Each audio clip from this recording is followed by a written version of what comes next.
देखिए, झमाझम बारिश ने दिल्ली में फिर एक बार तमाम दावों की पोल खोलकर रख दी है।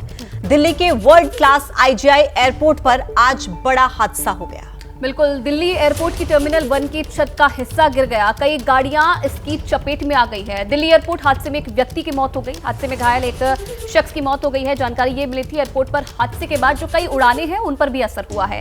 हादसे के बाद घटनास्थल पर नागरिक उड्डयन मंत्री राम मोहन नायडू पहुंचे, जायजा लिया, मुआवजे का भी ऐलान किया और इस बीच हादसे पर अब सियासत शुरू हो गई है।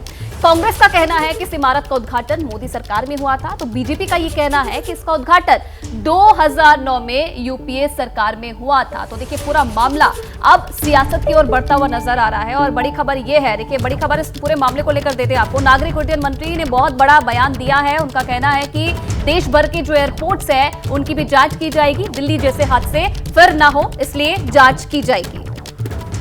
तो देखिए, दिल्ली जैसे हादसे फिर दोबारा से नहीं होने चाहिए, इसलिए जांच होगी। आज समीक्षा बैठक भी कर रहे हैं और दिल्ली एयरपोर्ट हादसे की जांच के आदेश भी दे दिए गए हैं। तो नागरिक उड्डयन मंत्री की तरफ से ये कहा गया कि इस तरीके के मामले फिर से नहीं होने चाहिए।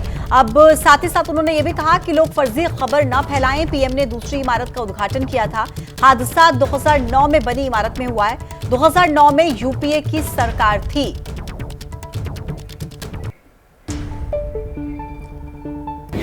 इसके बाद क्या मिनिस्ट्री की तरफ से जो हमारी तरफ से जो इसके लिए क्या स्टेप दिल्ली में जो दिल्ली एयरपोर्ट में जो संगठन घटी उसके हिसाब से वहाँ पे जांच शुरू कर दी गई है और डिपार्टमेंट से भी हम एक्सपर्ट्स को लाकर जांच पूरी तरह करवाएंगे और जो कार्रवाई रिपोर्ट जो बनेगी उसके हिसाब से एक्शन भी लेंगे। और दूसरी बात जो कह रहे हैं कि बाकी एयरपोर्ट्स में भी इस तरह का नज़ारा देखने को मिल रहा है, तो हम पूरे देश भर में जो भी एयरपोर्ट्स हैं उस सबका एक बार फिर से ये बिल्डिंग की इंस्पेक्शन वो सब करवाएंगे और पूरी तरह ऐसा हादसा फिर से ना हो इसका हम वो करेंगे। आज रिव्यू मीटिंग रखा है मैंने। नायडू साहब, कुछ घंटे हो गए हैं इस घटना को, क्या शुरुआती जानकारी मिल रही है, क्या वजह है? तो उनको टाइम लगेगा दिल्ली एयरपोर्ट पर बिल्डिंग पूरा इंस्पेक्ट करना है, तो we are giving them ample time so that there is no hurry on anything. We want justice to be done. कब तक उन्हें रिपोर्ट सौंपनी है और ये बैठक कब है आपकी?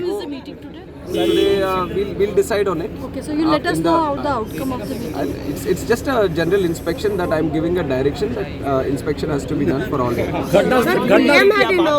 मीटिंग कब है, कहाँ है, कितने? नहीं, आज करेंगे अपने अधिकारियों के साथ बिठाकर। घटनास्थल पे जो लोग घायल हुए हैं उनके लिए क्या क्या कर रही है सरकार? उनके लिए कॉम्पनसेशन भी अनाउंस कर दिया गया है। जो डिसीज्ड है, जिनका देहांत हुआ है, उनके लिए 20 लाख और जो इंजरी है उनके लिए 3-3 लाख करके करें। और जो इंजर्ड है अभी भी उनकी ख्याल रख रहे हैं हम, हॉस्पिटल में है और सबकी देखभाल करी जा रही है और जो भी आगे का होगा वो सब में सर सवाल पोजीशन सवाल उठा रहा है कि पीएम ने उद्घाटन किया था मार्च में और दूसरा बिल्डिंग है। ओके, ये सही बात नहीं है, ये सही बात नहीं है। जो पीएम साहब ने वो उद्घाटन जो किया था वो दूसरा बिल्डिंग है, वो अभी बिल्कुल ठीक है, पर ये पुरानी बिल्डिंग है जो 2009 में। जो लोग मिसलीड कर रहे हैं उनको आप क्या कहेंगे, उनके लिए क्या कहेंगे? जो लोग मिसलीड कर रहे हैं इस चीज को लेके, जो मिसलीड किया जा रहा है, ना करें ऐसे, हाँ ना करें। इतने रिस्पॉन्सिबल स्टेज पे आप हो तो इस तरह के फेक न्यूज़ को फैलाया ना जाए, यही अच्छा है।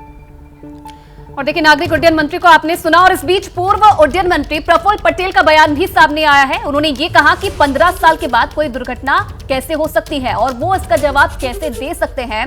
हो सकता है कि मेंटेनेंस की कमी रही हो और जिसके चलते ये हादसा हुआ है। सर एयरपोर्ट का एक हिस्सा जो गिरा है उसको लेके सरकार से सवाल पूछे जा रहे हैं। सरकार के लिए कि 2009 में वो उद्घाटन हुआ था। आपसे इसलिए पूछ रहा हूँ क्योंकि तब आप नागरिक उड्डयन मंत्री थे। क्या आपका जवाब है? देखिए, कोई भी इमारत 15 साल के बाद अगर कोई क्षति होती है, कोई उसमें दुर्घटना होती है, तो उसके बारे में मैंने जवाब देना उचित नहीं है। उस टाइम पे मुझे मालूम है कि सबसे अच्छी कंपनी लार्सन एंड टूब्रो, उन्होंने इस इमारत का पूरा कंस्ट्रक्शन किया था और इसका स्ट्रक्चरल ऑडिट और बाकी सब उसकी तो बहुत सारी प्रक्रिया होती है।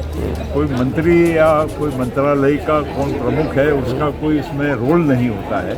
फिर भी 15 साल के बाद अब हो सकता है कोई मेंटेनेंस की बात हुई हो, कोई और कोई कारण हो, और L&T जैसी कंपनी ने अगर मैन्युफैक्चर अपना कंस्ट्रक्शन करने के बाद अगर कोई 15 साल बाद दुर्घटना होती है तो दुर्भाग्यपूर्ण है। वहाँ पर जान हानि हुई है, उसके लिए भी मुझे मेरी पूरी संवेदना है